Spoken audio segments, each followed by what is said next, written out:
What's going on, everybody? It's Popular Stranger. So I'm going to give you a quick mini scheme that you can use in the house rules for the Sugar Rush promo. This is basically your #1 way to go out there and get chocolate currency so you can spend it on that 98 overall B&D pack or the non-B&D fantasy pack, and also, of course, eggs. There's a bunch of different egg packs that you want to get, and you want to try after those LTDs. And this game mode is going to be a little bit sweaty because everybody's out there trying to get chocolate just like you, and I know a lot of you guys ask for advice and gameplay help, so we're just going to go through, I think, a kind of a basic scheme that you could probably run and beat a lot of other basic players. If you run into some comp players or high-level Madden players who are actually kind of good at the game, you'll probably still run into some trouble, but I think this will help you out. So we're going to be in the Jets offensive playbook. That's the playbook that I've been in the entire year, and that's what we're probably going to stick with. So the formation, and I've talked about this before, I think for a previous house rules where I gave you like literally one play that would help you win it.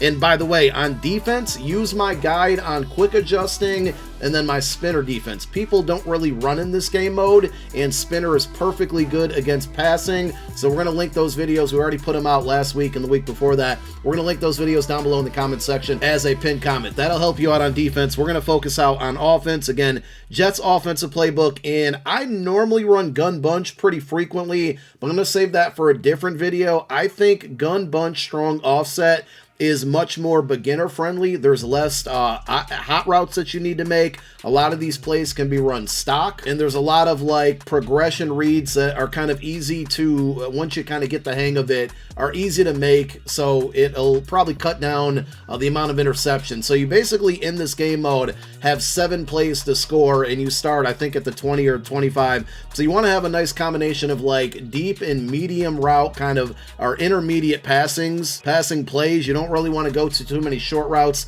until you get into the red zone. So I'm going to go through all of the plays that I think you can run. We'll just put the computer here in a random a dollar defense, because I'm sure that's the majority of what you're going to see online. And again, that's what I run. I do want to start with 2 running plays. So you got inside zone, and then you have the RPO screen or alert screen, which really truly should be used as a run. I'm going to come out in the regular inside zone here. One thing to note is if you hold down on R2 and then up on your analog stick, your right analog stick, and because I'm in practice mode, you can't see it, and that would be right trigger on Xbox. This will allow you to see when your opponent and what abilities they have, but more importantly on the D-line, if they have inside stuff. So if you're ever running this inside zone and you see inside stuff on two defensive tackles, you're going to want to double team the defensive tackle that's furthest to the left. If they only have it on one, you just want to double team that one player. To put a double team on, you're going to hold down L1 on PlayStation or left bumper on Xbox. You're then going to tap down on your right analog stick, and that D2, you can move it over with your left analog stick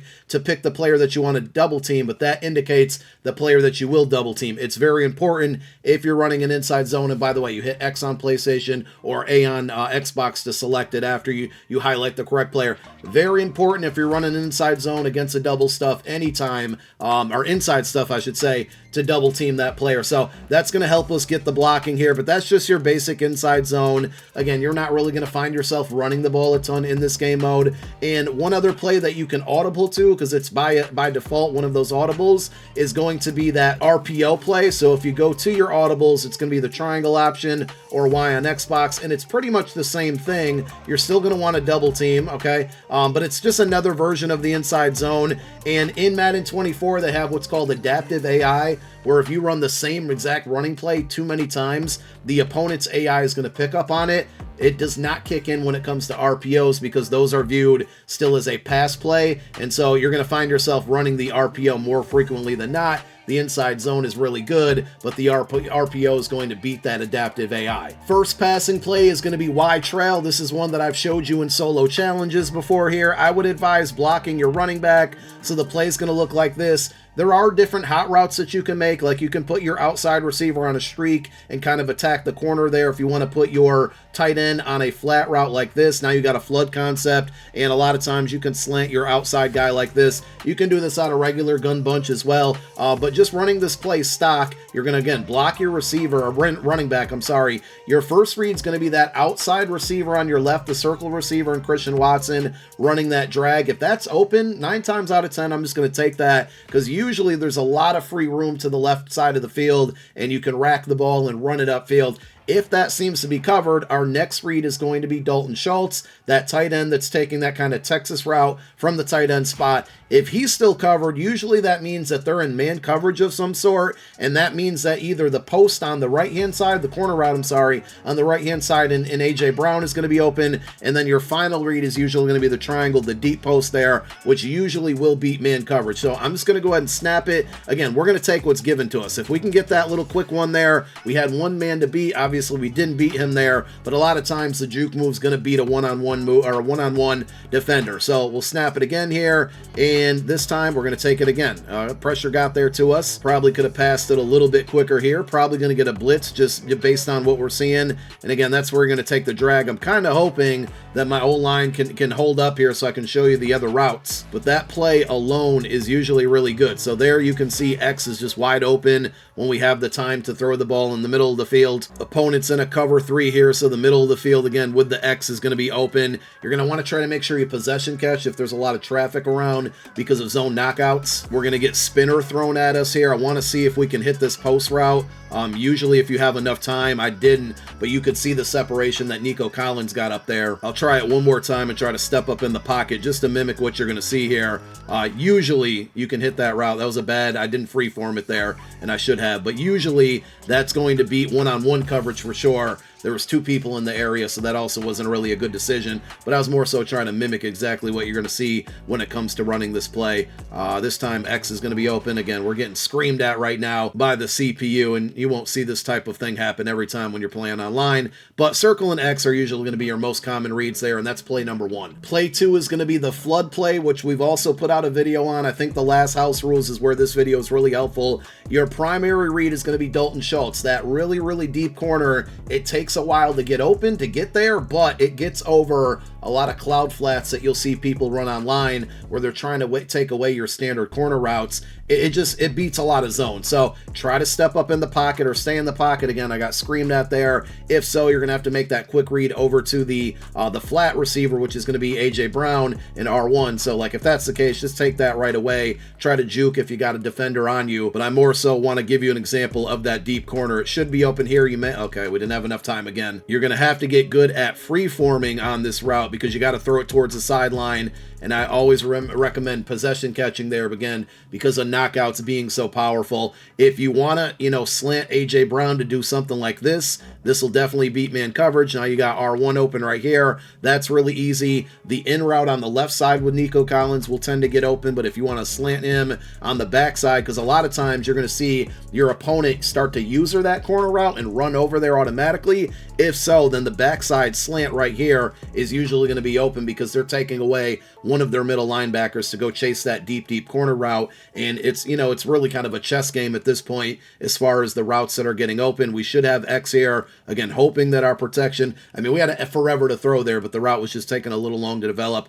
I pretty much never throw that streak route. If you see it open, for sure, throw it. But more than often than not, that's going to be the best read, and it gets open a lot. The Durham play over here on your right is just another version of verticals here that you would see in a gun bunch formation. I tend to block my running back, but one other thing you can do is put your running back on a streak route. So it's going to look like this. And if you happen to have Hot Route Master or Slot Apprentice, you can put A.J. Brown at the top of that bunch there on a post. And our really, really quick read is going to be that. And usually against zone coverage, of course, you got to avoid those knockouts, but against zone coverage, that running back is going to kind of slip out of there and become wide open. If you want to run it stock, look for circle really quick. You can hit this flat route. Be careful. Practice that read a lot in practice mode because people will jump it. The computer will jump it. So you got to be sure when you're throwing that, but it's usually my really quick read. And if you see them to start to kind of chase A.J. Brown, if you want to put him on a post here, then you're going to be looking at Dalton Schultz. Again, really quick read. You may have to get used to possession catching there, unfortunately,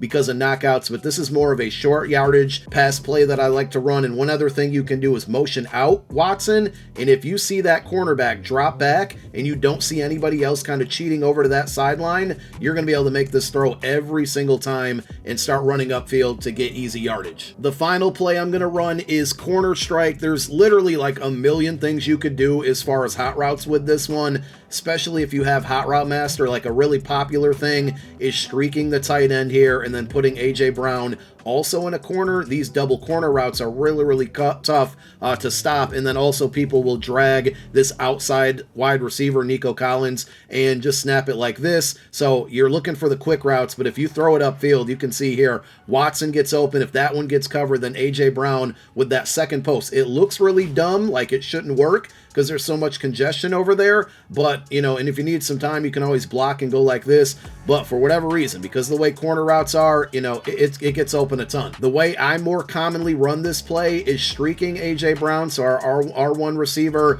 and I run the play just like this. My first read is Schultz on that quick out. Again, in this game mode, you need to try to get upfield, so you might not want to take those reads right away if you can get a bigger play, but that's usually what I look for. And if they're in man coverage, our running back's going to be wide open, and a lot of times, you know, if we had a little bit, like a millisecond more to get that throw off, he catches that ball, especially with Bo Jackson with evasive for 0 AP and the anger runs activated, that might turn into a home run play here. Should be open this time. I don't know why we're missing throws right now, but that little in route from the running back creates so many one-on-one situations. Again, we are getting screamed at right now. I love when the CPU plays really tough against me in practice mode when I'm trying to demonstrate something. There we go. Again, you get the one-on-one situations, and you know, you're getting a lot of yards there. One other thing, if you need protection, don't be afraid to block that running back. And again, we can set up a flood concept like this. It's a little bit different because the outside guy is going on that corner route instead, but if you have Hot Route Master, you can make it up yourself. Look, we got the double post, and now we turn that into a streak, and then we can, you know, slant Nico Collins, literally the same formation we showed you on the first play, and we set it up again because we have Hot Route Master. You got your backside slant here that's going to work a lot as well if they start to chase those corner routes. So just a lot of flexibility, a lot of versatility, but I think mostly you can make quick reads and run these plays stock or with just very minimal adjustments. And learning these things, go into practice mode, repeat it over and over again, get used to making these progressions. It'll be a lot easier when you're more familiar with the play and know what's going to work, instead of just jumping online and thinking these things are going to win you every single game. So just repeat these plays, get used to it, get used to where the players are going to be on the field when you're running the plays, and this should help you win some more games in the Sugar Rush House Rules and get that chocolate. Hope the video helped. Let me know if it did down below in the comment section, and thank you for watching. My name is Popular Stranger. I'm out. Peace.